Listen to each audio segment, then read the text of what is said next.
जय श्री कृष्ण। प्यारे भक्तों, आप सभी आत्माओं को मेरा प्रेम पूर्वक वंदन।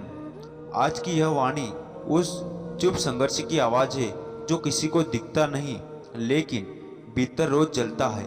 एक ऐसी लड़ाई जिसे आप अकेले लड़ते हैं, बिना शोर, बिना शिकायत, बस उम्मीद के सहारे कि एक दिन प्रभु सब कुछ ठीक करेंगे।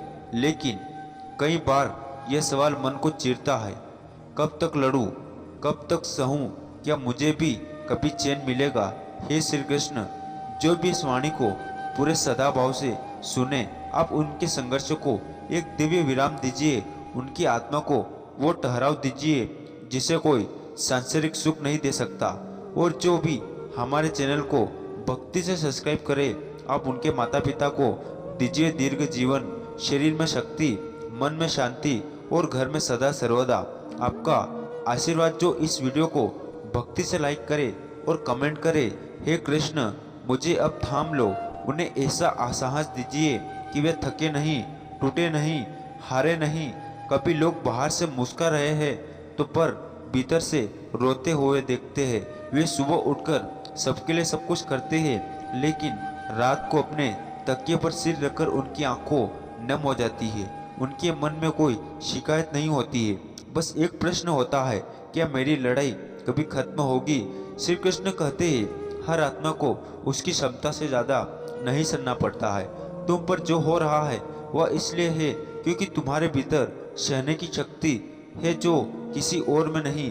सोचिए, अगर एक तलवार को धारदार बनाना हो तो उसे गर्म लोहे में तपाया जाता है, फिर हथौड़े से पीटा जाता है, लेकिन वही तलवार बाद में रक्षक बनती है। वैसे ही आपका यह संघर्ष आपको रक्षक बना रहा है, शायद किसी और के लिए या खुद अपने लिए। आप अभी समझ नहीं पा रहे हैं, लेकिन आपकी आत्मा तैयार हो रही है। आप में जो सहनशीलता है, जो चुपचाप लड़ने की ताकत है, वही भविष्य में किसी और को हिम्मत देगी। एक दीपक जब जलता है तो वह खुद पिघलता है ताकि दूसरों को रोशनी दे सके। और प्रभु जानते हैं कि आप वह दीपक है जो थक चुका है पर बुझा नहीं। कभी आपने सोचा है कि सबसे गहरा अंधेरा कब होता है? सूर्योदय से ठीक पहले। तो अगर आपके जीवन में अभी सबसे ज्यादा अंधेरा है तो समझिए आपका सूरज बस उगने ही वाला है। कृपया कभी ढोल नगाड़ों के साथ नहीं आती है, वह चुपचाप उतरती है आपकी आंखों की थकान में, आपके सांसों के भारीपन में और उस मौन में जो आप सबको हंसते हुए ओढ़ लेते हैं। प्रभु आपकी हर थकावट देख रहे हैं, हर उस पल को सुन रहे हैं जब आपने कहा अब नहीं होता मुझसे, और फिर भी अगले दिन उठे सबके लिए मुस्कुराते हुए। श्री कृष्ण कहते हैं, जो बिना बोले सब कुछ सहता है वह मेरा सबसे निकट भक्त होता है। अब वक्त आ गया है कि आप प्रभु के सामने बैठकर कहे, मैंने बहुत कुछ कोशिश की है, अब मैं थक चुका हूँ, अब मेरी लड़ाई आप लड़िए। और यही समर्पण आपकी सबसे बड़ी शक्ति बन जाएगा। अब मैं आपसे क्रमबद्ध प्रार्थना करता हूँ।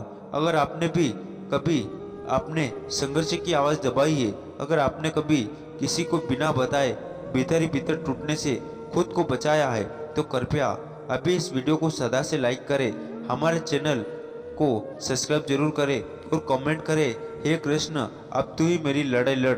यह कमेंट सिर्फ शब्द नहीं होगा, यह आपके समर्पण की मोहर होगी। और जब भक्त समर्पण करता है तो कृष्ण युद्ध करते हैं। आपका बस विश्वास चाहिए, बाकी सब कृष्ण संभाल लेंगे। जय श्री कृष्ण, राधे राधे। जय श्री कृष्ण मेरे सच्चे श्रद्धालु साथियों, आप सभी को सादर नमन और प्रभु श्री कृष्ण के चरणों में प्रेम पूर्वक वंदन। आज जो आप सुनने जा रहे हैं वो सिर्फ एक आध्यात्मिक विचार नहीं, बल्कि आपके भीतर के सबसे बड़े सवाल का जवाब है। मैं क्यों बार बार वही गलती कर बैठता हूँ जब मुझे पता है कि यस नहीं, या फिर भी मैं उस रास्ते पर क्यों चला जाता हूँ। हे श्री कृष्ण, जो भी भक्त इस वाणी को पूरे सदाभाव से सुने, आप उनकी आत्मा में वह जागरूकता भर दीजिए जो उन्हें अपने कमजोर क्षणों में संभाल सके।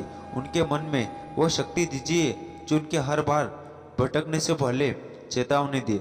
और जो भी हमारे चैनल को प्रेम पूर्वक सब्सक्राइब करें, आप उनके माता पिता को लंबी उम्र दीजिए, सुख दीजिए, स्वस्थ जीवन, या हर दिन आपका नाम गूंजे। जो इस वीडियो को भक्ति से लाइक करे और कमेंट करे, हे कृष्ण मेरी कमजोरियों को शक्ति में बदल दो, उनके जीवन में वो आंतरिक परिवर्तन लाइक जो सिर्फ आपकी कृपा से संभव हो। मनुष्य का मन समुद्र की लहरों की तरह है, कभी स्थिर कभी उथल पुथल। हम तय करते हैं कि अब सही करेंगे, अब गलती नहीं होगी, पर वही फिर बात, वही निर्णय, वही चूक दोहराते हैं और फिर अपने आप से नाराज हो जाते हैं। मैं ऐसा क्यों हूँ? श्री कृष्ण कहते हैं तुम्हारा संघर्ष ही तुम्हारी साधना है। हर बार जब तुम गिर सकते हो तब तुम मेरे और करीब आते हो। गलती करना बुरा नहीं, पर गलती को स्वीकार न करना आपके विकास को रोक देता है। सोचिए, अगर एक बच्चा चलना सीखते समय गिरता है तो क्या माँ उसे चलने से मना कर देती है? नहीं, वो उसे फिर से उठाती है, हाथ पकड़ती है, हौसला देती है, क्योंकि माँ जानती है कि गिरना सीढ़ी है, रुकना नहीं। वैसे ही प्रभु भी जानते हैं कि आप भी एक शिष्य है जो भी अभ्यास में है, पूर्णता में नहीं। कई बार आप कहते हैं अब मुझसे नहीं होगा, मैं बहुत गिर चुका हूँ, पर श्री कृष्ण कहते हैं तुम्हारा बार बार गिरना मुझे परेशान नहीं करता। तुम्हारा हार मान जाना आपकी आत्मा में एक दिव्य चिंगारी है जो हर बार गलती के बाद पछतावे की आग में तपती है, और वहीं से शुरू होता है परिवर्तन।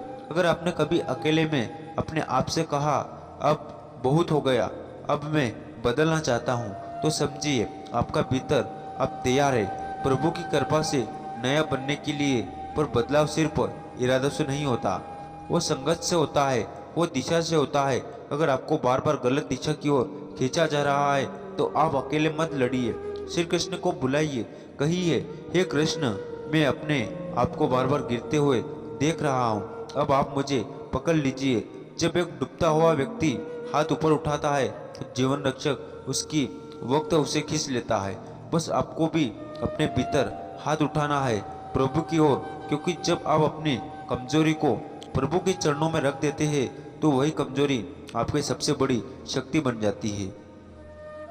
अब मैं आपसे प्रार्थना करता हूँ, अगर आपने कभी भी अपने आप से निराश होकर भीतर से कहा हो अब मैं नहीं दोहराना चाहता हूँ वही गलती जो आज सिर्फ एक बार आपने पूरे मन से प्रभु को समर्पण दीजिए। कहिए श्री कृष्ण अब मेरी गलतियाँ को आप अपनी कृपा से धो दीजिए, अब मैं नहीं, आप चलिए मेरे जीवन की दिशा। और यह भाव सच में भीतर से उठ रहा हो तो कृपया अभी इस वीडियो को भक्ति से लाइक करें, हमारे चैनल को सब्सक्राइब करें और कमेंट करें हे कृष्ण अब मेरी आत्मा फिर से खड़ा कर दो। शायद यह एक कमेंट आपके भीतर उस नई शुरुआत का पहला कदम बन जाए जिसका इंतजार आपको बहुत समय से था। जय श्री कृष्ण, राधे राधे। जय श्री कृष्ण। प्यारे श्रद्धालु साथियों, आप सभी को प्रेम पूर्वक साष्टांग प्रणाम। आज की यह वाणी उन आत्माओं के लिए है जो बार बार एक सवाल के साथ जागते हैं, सोचते हैं और सो नहीं पाते। मेरे जीवन का उद्देश्य क्या है? क्या मैं सिर्फ जीने के लिए जी रहा हूँ या प्रभु ने मुझे किसी विशेष कार्य के लिए भेजा है? हम सब ने कभी न कभी भीतर यह महसूस किया है कि जिंदगी सिर्फ नौकर और नौकरी, परिवार और जिम्मेदारियों का नाम ही नहीं हो सकती है। कोई ना कोई वजह तो जरूर होगी कि इस विशाल ब्रह्मांड में नाम, जाति और शरीर से परे एक आत्मा के रूप में जन्मा हूँ। हे श्री कृष्ण, जो भी इस दिव्य वाणी को अंत तक सदा से सुने उनके जीवन में अब वह स्पष्टता, वह उद्देश्य, वो दिशा दीजिए जो उन्हें भटकाव से मुक्त कर सके। जो भी हमारे चैनल को सब्सक्राइब करे, प्रेम पूर्वक सब्सक्राइब करे, आप उनके माता पिता को ऐसा जीवन जिसमें प्रतिदिन आपकी भक्ति, भजन और स्मरण में लीन रहे। जो इस वीडियो को सदा से लाइक करे और कमेंट करे हे कृष्ण मुझे मेरे जीवन का सच्चा उद्देश्य दिखा दो। उन्हें भीतर से वह प्रकाश दीजिए जो उन्हें मार्गदर्शित कर सके, न दिखावे की और बल्कि सच्चे कार्य की ओर। कई बार हम दूसरों की जिंदगी देखकर सोचते हैं देखो उसने कुछ बड़ा किया है, मुझे भी कुछ ऐसा करना है। पर श्री कृष्ण कहते हैं तुलना करने से उद्देश्य नहीं मिलता, समर्पण करने से मिलता है। आपका उद्देश्य किसी और से बड़ा या छोटा नहीं, बस अलग है। आपकी आत्मा की योजना के अनुसार जैसे वृक्ष का फल अलग होता है, हर नदी का बहाव अलग होता है, हर दीपक की लौ अलग जलती है, वैसे ही हर आत्मा की यात्रा भी अलग होती है। पर सवाल है कैसे पता चले कि मेरी आत्मा की दिशा क्या है। श्री कृष्ण कहते हैं, जहाँ तुम्हारा हृदय शांत हो, जहाँ तुम्हारी आत्मा बोलने लगे, वही तुम्हारा मार्ग है। यदि कोई काम करते समय आपको भीतर से सुकून मिलता है, वह चाहे सेवा हो, लेखन हो, गायन हो या दूसरों की मदद करना हो, तो इसलिए समझिए आप उस रास्ते पर है जहाँ से प्रभु आपकी आत्मा को दिशा दे रहे हैं। एक मछली को उड़ने की कोशिश नहीं करना चाहिए, वह पानी में सर्वोत्तम है। वैसे ही आपको ही करना है, और जिसके लिए आपका अंतरात्मा सहज हो। समाज क्या कहेगा, इससे ज़्यादा जरूरी यह है प्रभु क्या दिखा रहे हैं। अगर हर दिन सुबह उठकर आपको यही सोचना पड़ता है कि आज फिर वही दिन जीना है, तो शायद आप अपने उद्देश्य से दूर जा रहे हैं। पर अगर दिन भले ही कठिन हो, फिर भी कहीं ना कहीं भीतर संतोष हो, तो समझिए आप सही मार्ग पर हैं। श्री कृष्ण कहते हैं, तुम्हें दुनिया में कोई बड़ा नाम कमाने के लिए नहीं भेजा गया, तुम्हें भेजा गया है किसी के जीवन को थोड़ा बेहतर करने के लिए। शायद आपका उद्देश्य किसी बच्चे को सही मार्ग दिखाना, शायद किसी वृद्ध माँ को सहारा देना, या फिर सिर्फ अपने परिवार को प्रेम पूर्वक संभालना। बड़ा उद्देश्य टीवी पर नहीं आता, वह भीतर की संतुष्टि में झलकता है। अब मैं आपसे कर्मबद्ध प्रार्थना करता हूँ, अगर आप भी लंबे समय से इस सवाल के साथ ही जी रहे हैं, मैं क्यों पैदा हुआ हूँ, अगर आप भी अंदर से कुछ अलग करने की पुकार महसूस करते हैं, तो आज एक बार प्रभु से कहिए, हे श्री कृष्ण, अब मैं बस वही करना चाहता हूँ जिसके लिए आपने मुझे भेजा है। और अगर यह पुकार आपके भीतर सच्ची है, तो कृपया अभी इस वीडियो को सदा से लाइक करें और हमारे चैनल को सब्सक्राइब करें, और कमेंट में कृष्ण हरे हरे राधे जरूर लिखें।